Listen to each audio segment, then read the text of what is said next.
बिहार विधानसभा चुनाव 2025 में क्या राजद सुप्रीमो लालू प्रसाद यादव के सामाजिक न्याय का घोड़ा दौड़ेगा? जिस तरह से एनडीए ने कई मुद्दों का त्याग कर विकास रथ को दौड़ाना शुरू कर दिया है, वहीं राजद ने भी अन्य मुद्दों को पीछे कर लालू यादव के सामाजिक न्याय पर फिर से भरोसा किया है। लड़ाई नहीं, लेकिन राजद का औजार वही पुराना है, जिसके सहारे राजद ने 15 साल निरंतर सत्ता की बागडोर अपने हाथ रखी। नेता प्रतिपक्ष तेजस्वी प्रसाद यादव के लिए कोई पहला मौका नहीं, जब उन्होंने पार्टी कार्यकर्ताओं से समाज के सभी वर्गों को लालू प्रसाद के विचारों से जोड़ने की वकालत की। साथ ही साथ तेजस्वी ने लालू प्रसाद के सामाजिक न्याय को जन जन तक पुनः पहुंचाने के लिए योजना भी तैयार कर ली है। मिली जानकारी के अनुसार पार्टी को मजबूत करने हेतु तेजस्वी यादव एक रणनीति के तहत बिहार की सभी 243 विधानसभा क्षेत्रों में सम्मेलन करवाएंगे। नई बोतल में पुराना फॉर्मूला। राजद के इस सम्मेलन में मूल रूप से सामाजिक न्याय के जरिए दलित पीड़ित पिछड़े को एक बार फिर वर्ष 1990 की तरह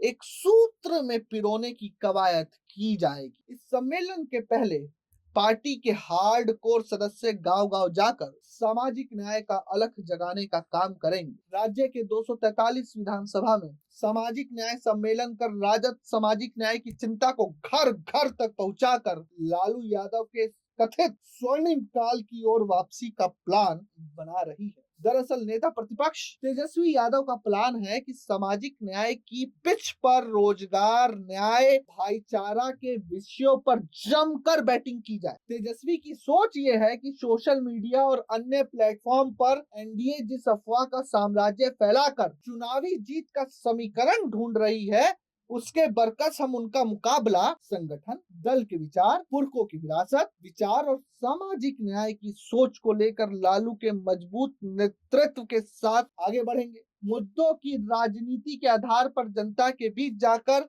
सरकार की नीतियों को बेनकाब करेंगे और जनता का विश्वास प्राप्त करेंगे। आगामी बिहार विधानसभा तेजस्वी यादव नए अंदाज में लड़ना चाहते हैं। सामाजिक न्याय के प्लेटफॉर्म पर नौकरी, रोजगार और पलायन की भी फसल काटना चाहते हैं। हालांकि एनडीए जंगल राज और परिवारवाद के मुद्दे से तो तौबा करते दिखती है, मगर इसके बरकस तेजस्वी यादव क्राइम बुलेटिन जारी कर एनडीए सरकार के सुशासन को आईना दिखा रहे हैं। परिवारवाद पर भी तेजस्वी यादव सम्राट चौधरी, नितिन नवीन, नीतीश मिश्रा का उदाहरण दे देते हैं, तो ये भी बराबर करने की बात चल रही है। नौकरी, रोजगार और पलायन को लेकर आंकड़ों का खेल भी जारी है। शिक्षक बहाली का श्रेय लेते तेजस्वी कहते हैं कि एनडीए के नामचीन नेता तो कहते थे कि भगवान भी आ जाए तो शिक्षकों के लिए कुछ नहीं कर पाएंगे। पैसे को लेकर भी सीएम नीतीश ने 2020 की एक चुनावी रैली में कहा था कि जेल से लाओगे पैसा, लेकिन महागठबंधन की सरकार आई तो 2 लाख शिक्षकों को नौकरी देकर दिखा दिया कि दृढ़ इच्छा शक्ति हो तो सब संभव है। ये अलग बात है कि जिस तरह से तेजस्वी के चुनावी बोल बदले हैं, उससे ऐसा लग रहा है कि उन्होंने A to Z का दामन छोड़ दिया है। ब्यूरो रिपोर्ट, प्रजा हित।